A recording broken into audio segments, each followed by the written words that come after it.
ఎప్పుడైనా మీరు family delay చేయాలనుకున్నా ఆర్ మ్యారేజ్ డిలే చేసుకోవాలనుకున్నా ఫస్ట్ ఎగ్ కౌంట్ ఎలా ఉందో చూసుకోవాలి. ఓకే. ఎగ్ కౌంట్ బాగానే ఉంది అనుకున్న వాళ్ళకి ఎవ్రీ 6 మంత్స్ 1 ఇయర్కి టెస్ట్ చేసుకుంటా కన్ఫర్మ్ చేసుకుంటా ఉండొచ్చు.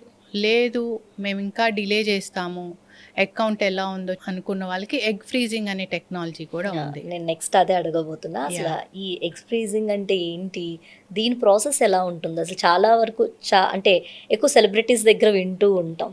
సో ఈ ఎగ్ ఫ్రీజింగ్ అంటే ఏంటి అసలు? అదే ఈ ఎగ్ ఫ్రీజింగ్ అనేది ఏంటంటే ఇప్పుడు ఎప్పుడైతే ఎవరైనా ఫ్యామిలీని డిలే చేద్దామన్నా పోస్ట్పోన్ చేద్దాము, మాకు ఇప్పుడే పిల్లలు వద్దు లేదా ఇప్పుడే నేను మ్యారేజ్ చేసుకోవట్లేదు అనుకుంటే అలాంటి వాళ్ళకి ఏమంటే ఎగ్ కండిషన్ బాగున్నప్పుడే, చాలామంది ఎగ్ కండిషన్ అంతా తగ్గిపోయాక వస్తూ ఉంటారు. అట్లా కాదు, ఎగ్స్ ఎప్పుడైతే హెల్దీగా ఉన్నాయో నెంబర్స్ బాగున్నాయో ఆ టైంలో లైక్ 25, 28 ఆ ఏజ్లో వచ్చి ఎగ్ ఫ్రీజింగ్ చేసుకోవచ్చు. ఈ ఫ్రీజ్ చేసిన ఎగ్స్ ఏంటంటే ఒక 10 ఇయర్స్ కానివ్వండి, 5 ఇయర్స్ కానివ్వండి తర్వాత కూడా యూస్ చేసుకోవచ్చు. అది ఫ్రీజర్లో ఉంటుంది. మళ్ళీ ఈ ఫ్రీజ్ చేసిన ఎగ్స్నే వాడాలని కూడా ఏం లేదు. అంటే ప్రాసెస్ ఎలా ఉంటుంది అసలు?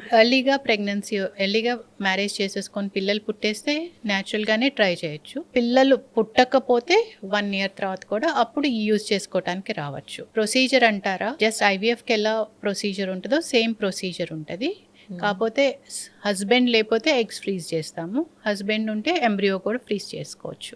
పీరియడ్ వచ్చినప్పుడు సెకండ్ డే 3rd డే అలా రమ్మంటాము. హార్మోన్ ఇంజెక్షన్స్ ఇస్తాం. అరౌండ్ 10 to 12 డేస్ ఇంజెక్షన్స్ వాడుకోవాలి ఎవ్రీడే. ఓకే. ఆ తర్వాత ఎగ్స్ని బయటికి తీస్తాం. ఎనస్థీషియా ఇచ్చి ఒక స్మాల్ నీడిల్తో, ఎక్కడ కట్స్ అట్లా ఏమి ఉండవు, చిన్న నీడిల్తో ఎగ్స్ని బయటికి తీస్తాం. తీసి వాటిని మెచ్యూర్గా ఉన్న ఎగ్స్ని చూసి ఫ్రీజ్ చేస్తాం.